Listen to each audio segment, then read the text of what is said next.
Hello everyone, welcome back to the channel Divya commerce classes. Students, आज हम बहुत important MCQ solve करेंगे जो कि यूजीसी नेट के लिए और आपके जितने भी ये पीजीटी कॉमर्स के एग्ज़ाम्स होते हैं उसके लिए बहुत इंपॉर्टेंट हैं। सारे जितने भी कॉम्पिटिटिव एग्ज़ाम्स हैं कॉमर्स से रिलेटेड, उसके लिए बहुत ही इंपॉर्टेंट क्वेश्चंस हैं ये।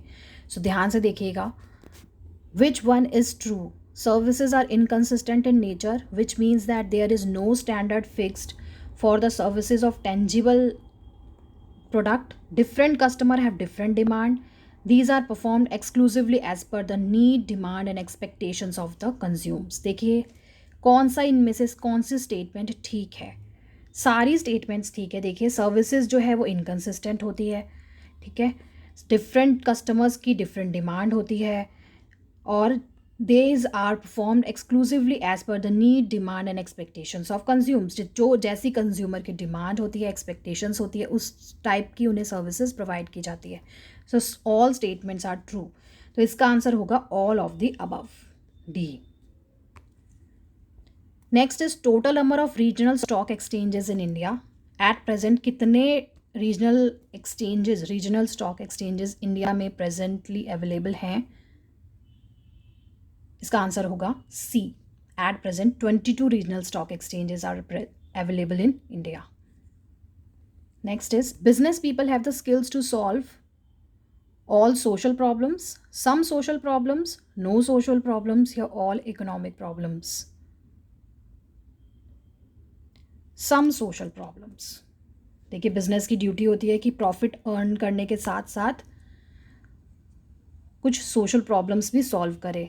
बिजनेसमैन जो एंटरप्रेन्योर्स होते हैं, ऑर्गेनाइजेशंस होती हैं बड़ी बड़ी। सो इसका आंसर होना चाहिए B, some social problems. Which of the following statement is correct? Gestural communication has slower effect on the communication, transmission of written communication is time consuming, job analysis can not assist in developing objectives या none of the above. इनमें से कौन सी statement ठीक है? देखिए जेस्टरल communication slower होती है, transmission of written communication is time consuming है रिटर्न कम्युनिकेशन, या जॉब एनालिसिस असिस्ट करती है डेवलपिंग ऑब्जेक्टिव्स के लिए, या नन ऑफ द अबव। इसमें से सिर्फ transmission of written communication is constant, ये वाली statement B statement is correct. Transmission of written communication is time consuming. Next is the acronym UNCTAD is used for United Nations Conference on Trade and Development, United Nations Congress on Trade and Development, United Nations Convention on Training and Development या United Nations Conventions on Trade and Development. Answer would be A. Answer would be A, United Nations Conference on Trade and Development. Next is the process of taking entries from subsidiary books to ledger is called. क्या कहते हैं हम? जो entries हम subsidiaries books से laser में transfer करते हैं उस प्रोसेस को क्या कहते हैं? उस प्रोसेस को कहते हैं posting of journal entries. Posting is the right answer. Next is which one is true? Accounting standard make complexity in financial statement, accounting standard maintain homogeneity in financial records, accounting standard reduce the comparability, accounting standard unrestricted theoretical practices. देखिए accounting standard simplify करने के लिए बनाए जाते हैं accounts को, तो ये स्टेटमेंट तो गलत है। Complexity, accounting standard reduce the comparability, ये स्टेटमेंट भी गलत है। Accounting standard maintain homogeneity in financial records, this is true. तो answer would be B. Accounting standard unrestricted theoretical practices, ये स्टेटमेंट भी गलत है। थियोरेटिकल प्रैक्टिसेस को अनरिस्ट्रिक्ट नहीं करती अकाउंटिंग स्टैंडर्ड्स, तो B would be the answer. Accounting standard maintain homogeneity in financial records.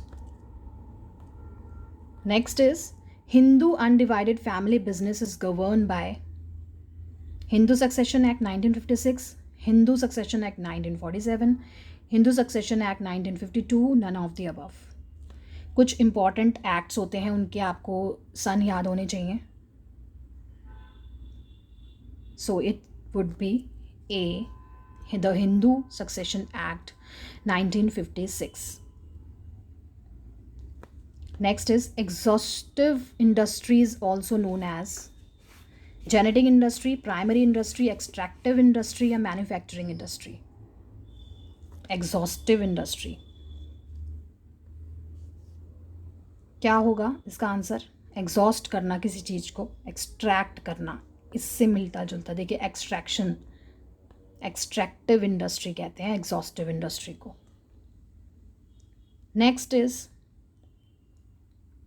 की institution which facilitates the issue and sale of various types of securities is called stock exchange, primary market, SEBI या none of the above.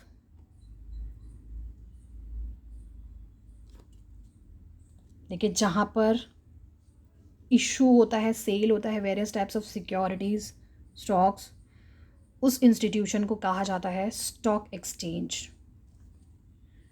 Stock exchange. Okay, primary market, SEBI is not the answer, it's stock exchange.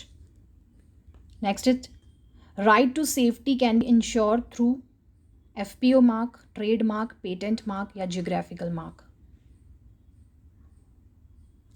It's A, FPO mark, right to safety. 12th is which of the following pairs is correctly matched? Autocratic leadership enhance motivation या noise improve communication, feedback interview conducted at the time of employee through leaving the organization या job enrichment mechanism to identify employees growth potentials. कौन सा pair सही होना चाहिए? देखिए इसका answer होगा D, job enrichment mechanism to identify employees growth potential. Noise, ये देखिए ये भी स्टेटमेंट गलत लग रही होगी आपको, ये भी गलत लग रहा होगा. Feedback interview conducted at the time of employee leaving the organisation, no. So this would be the answer D, job enrichment. 13th is under Consumer Protection Act, consumer is not entitled to be protected for marketing of goods hazardous to life, be informed about quality, quantity and purity of product, get consumer education, be protected from loss caused due to faulty use of product. देखिए इसका answer होगा P, consumer protection act जो है उसमें consumer is not entitled to be protected from loss cause due to faulty use of product. अब इसमें consumer का ही fault है तो उसके लिए consumer protection act is not liable.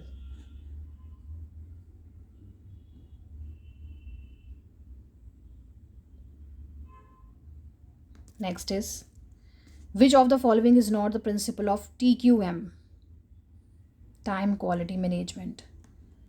It's statistical tools, supplier partnership, measurement and recognition या methodological tools. It's not बोला है तो it's D,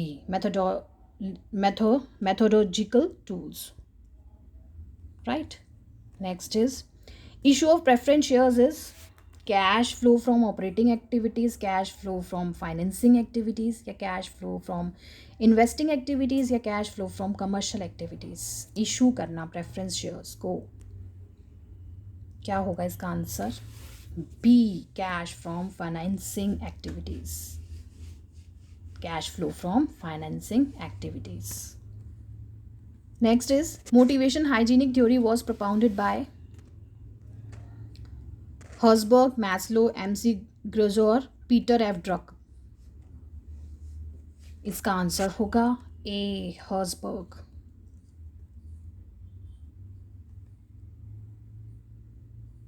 इसका आंसर होगा A, Herzberg. Motivation hygienic theory Herzberg ने propound की थी। नेक्स्ट इज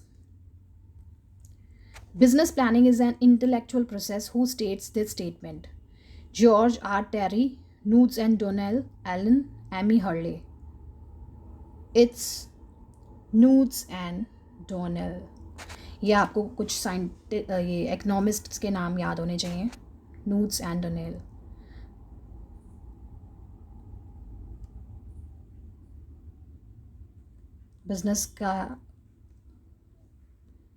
बिजनेस के स्टेटमेंट इन्होंने दी थी, नूट्स एंड डोनेल ने। Next is which one is true? Management principle will provide ready-made solution. Motion study would find out one best way to perform the task. Technique scientific management achieve simplification in work. Fewell's principle intended to be on science, not rule of thumb. इसका answer होना चाहिए C, technique scientific management achieve simplification in work. Next is a retailer is a business enterprise that sells goods and services directly to wholesalers, other retailers या customers या none of these. इसका answer होना चाहिए सी, customers. Retailer directly customers को ही sell करता है goods and services. Next is which of the following is not concerned with equity shares? Ownership, fixed rate of dividend, voting power या rights issue.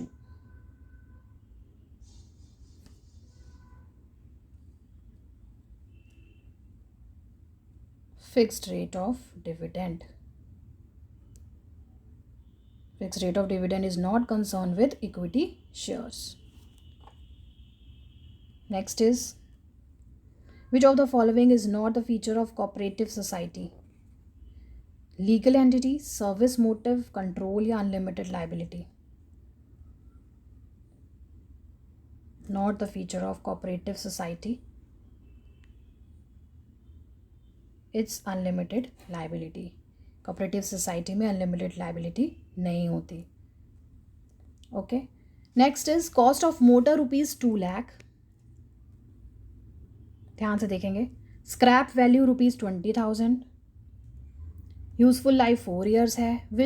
what will be the amount of depreciation according to the sum of year digit method in the first year?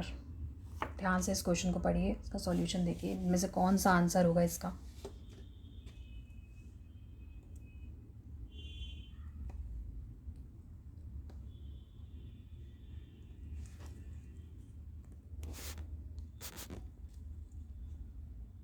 Cost of assets कितना है हमारा? Cost of assets, उसमें से हम scrap value minus कर देंगे और उसको मल्टीप्लाई कर देंगे स्क्रैप वैल्यू इनटू जो लाइफ रिमेनिंग बची है हमारी और टोटल सम ऑफ ईयर्स। ठीक है, तो कितना है cost of asset? 2 lakh. Scrap value हमारी 20,000 है, उसको मल्टीप्लाई कर देंगे, लाइफ रिमेनिंग 4 है और टोटल सम ऑफ ईयर्स 10 आया। कैलकुलेट कर लीजिए, योर आंसर वुड बी 72,000।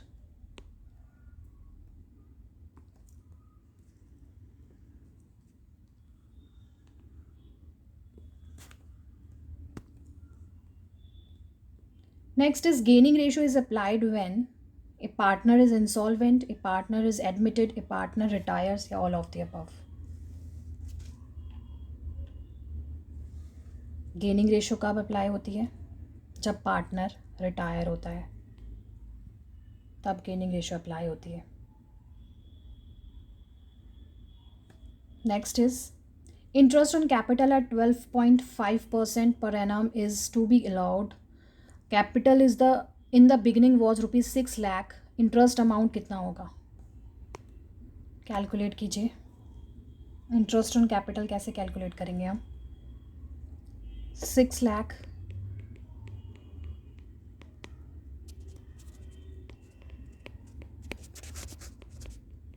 तो हमारा आ जाएगा ये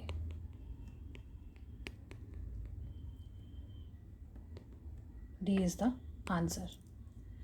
next is dismantling and demolition charge is a deferred revenue expenditure, capital expenditure, revenue expenditure या none of the above?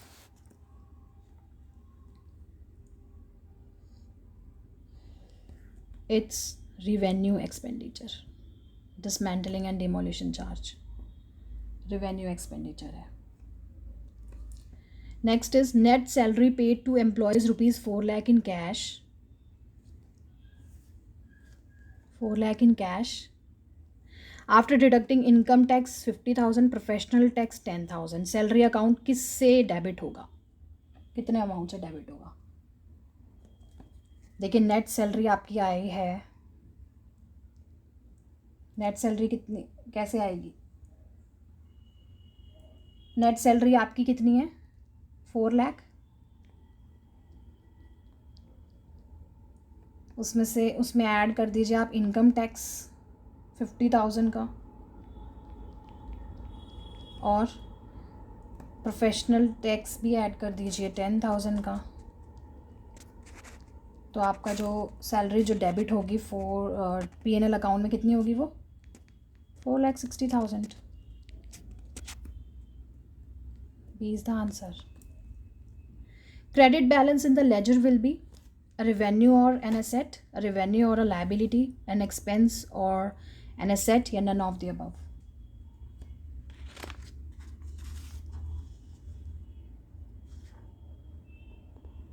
It's B, a revenue or a liability. credit balance in the ledger, जो ledger account में credit balance होता है वो एक या तो revenue होता है या फिर लाइबिलिटी होती है। Next is gross profit is the difference between sales and cost of goods sold, sales and direct expenses, sales and purchases या none of the above? It's sales and cost of goods sold. जो sales होती है हमारी उसमें से जब हम cost of goods sold less कर देते हैं तो हमारा ग्रॉस प्रॉफिट आता है। Next is closing entry for transfer of net profit ₹66,300 to the capital account will be. कैसे एंट्री करेंगे उसको? ट्रेडिंग अकाउंट डेबिट होगा टू बैलेंस शीट होगा या P&L account debit to personal account या P&L account debit to capital account या capital account debit to P&L account? लेकिन net profit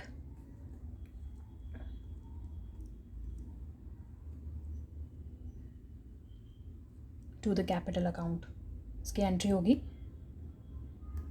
P&L account debit to capital account, यानी कि C is the answer. Next is basic concepts related to balance sheet are conservatism concept, business concept, business entity concept, going concern concept या both B और C? Answer would be both B or C. Conservatism concept is not related to balance sheet. It's B and C answer होगा, तो D हमारा answer होना चाहिए। D, both B and C. Going concern concept and business entity concept balance sheet से related हैं। So guys, please do like, share and subscribe to the channel for more educational concepts and more important MCQs. तब तक के लिए bye bye, take care and be happy.